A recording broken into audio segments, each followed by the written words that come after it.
Goeiemôre almal, lekker om weer saam te wees vanmôre. Hierdie week praat ons oor die liggaam van Christus. En daai liggaam is elkeen van ons as Christene.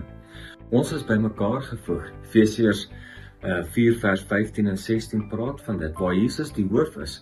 En elkeen van ons maak deel uit van hierdie liggaam, wat saamgevoeg is deur ligamente en alles wat saamkom in hierdie liggaam.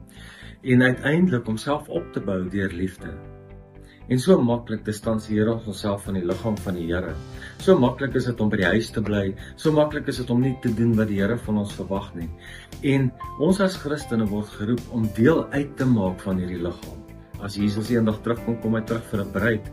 Hy kom nie terug net vir 'n hand of 'n oog of 'n oor nie. Hy kom vir 'n volle liggaam. En elkeen van ons maak deel uit van hierdie volle liggaam van Christus. En baie keer gaan ons deur dinge, baie keer gaan ons deur drukte en goed. En dan distansieer ons onsself, ons sny ons amper af van hierdie liggaam af. En dan moet ons nou op ons eie reg kom. Maar ons is elkeen geroep om deel uit te maak van hierdie liggaam. Al gaan ons deur swaar tye. As een liggaamsdeel swaar kry, kry die hele liggaam swaar. Maar ons word geroep om deel te wees en in liefde opgebou te word in hierdie liggaam van Christus. En baie keer dink ek ook dat ons nie wil deel wees van 'n liggaam nie.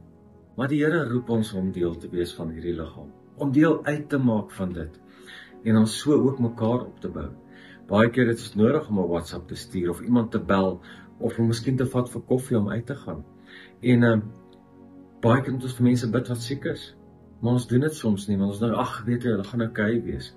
Maar soms is dit net nodig om te doen wat die Here van ons verwag, om hierdie liggaam in volle werking te bring, sodat hierdie liggaam kan saamwerk en opgebou word in liefde vir mekaar.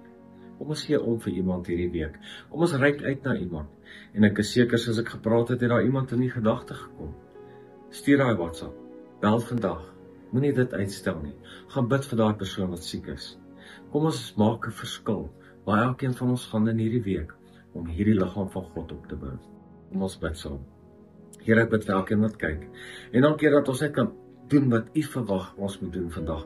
Laat ons sal uitgaan, laat ons sal WhatsApp, laat ons sal bel, laat ons sal omgee, laat ons 'n handdruk sal gee of net sal smaak.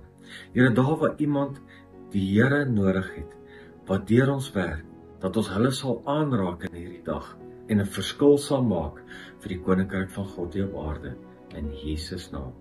Amen.